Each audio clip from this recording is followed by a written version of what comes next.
Will someone in this room help me move this upstairs? I've been heaving this thing all across the property by myself. No one notices. Not one of the butlers or the maids has even so much as looked at me, and if they aren't bright enough to notice and offer me help, I won't be humiliated enough to ask them for it. God's sakes, just go ask one of the butlers. They've been very busy with the nearing of Christmas. Father wants them to rearrange everything in the house to shift the annual moods he's always speaking of. If they don't notice you, it's because they've better things to think of. Find it indignant, or at the very best incompetent. What's in the bag, Maya? It's coal. It's 100 pounds of coal, and I'm giving it to you all for Christmas. Why would you get us all cold, Maya? And why would you tell us beforehand? Both of your questions are redundant. I am giving you coal because that's what you desire most in the world. I took it from one of Father's refineries. I agree with the astonishment I see in your face. Frederick, we already own 60% of the mining facilities and at least half of the refineries operating today. One would imagine this would satiate. Nobody has as much coal as us in the entire Western Hemisphere. We could give it away on corners and still have enough for our grandchildren's grandchildren to build castles out of.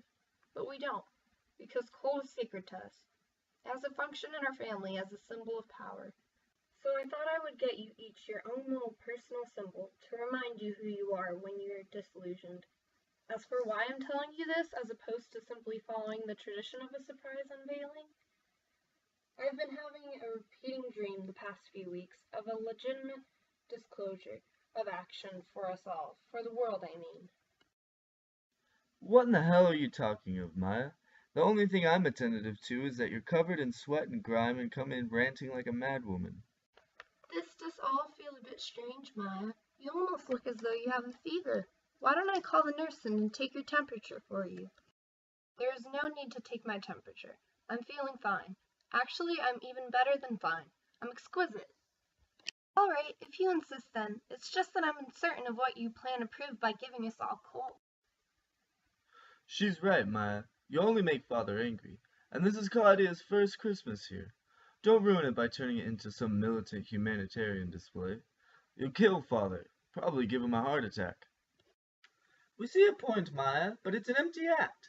There's many people on the streets when they don't have to be, and it is in great part due to the business tactics which a father's business adheres to. But that is not his or our fault, really. The nature of this world, the business world, is all competition and demands it.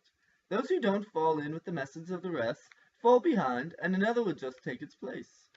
It would be of no benefit to anyone in reality. You must see that it's not our greed, but our initiative that keeps us going. Your father maintains the business for you, and giving him that will only make him feel disdain towards you.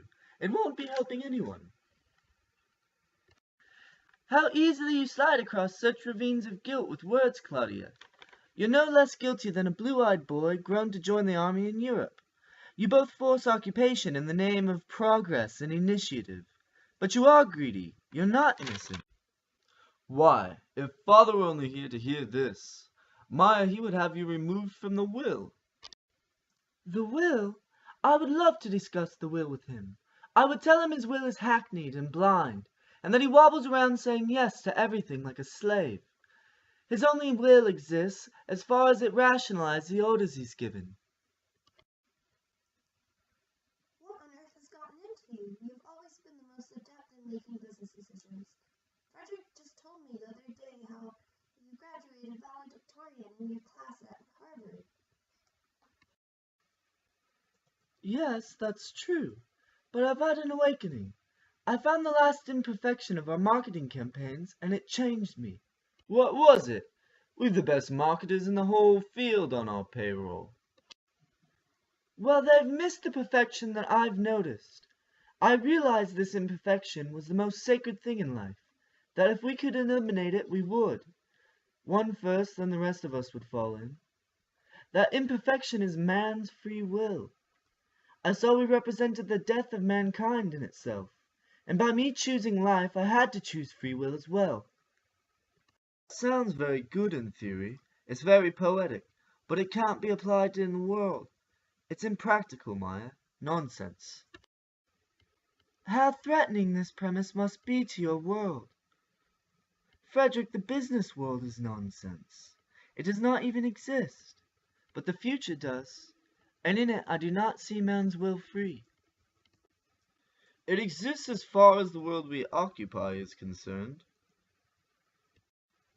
Well, Frederick, the world we occupy will be loosened from this world of yours and father's. It will, or else man's will not be free.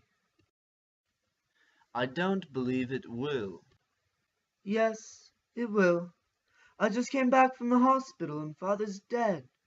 He left me in charge of the company. I've already fired everyone on the board of directors.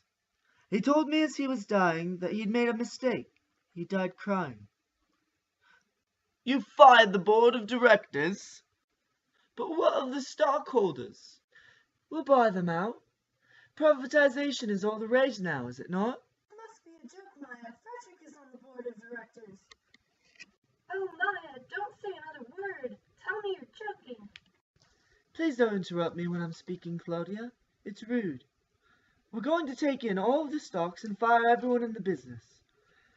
We will pay all of their unemployment graciously. No innocents will be all that harmed. Anybody working within the company for over 10 years will get early retirement. We're cleaning the blood off of our hands today. Perhaps even making a statement.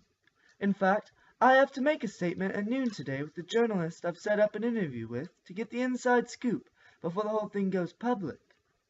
I'll swing by in the morning, though, to unwrap your presents. Maya, stop! You can't!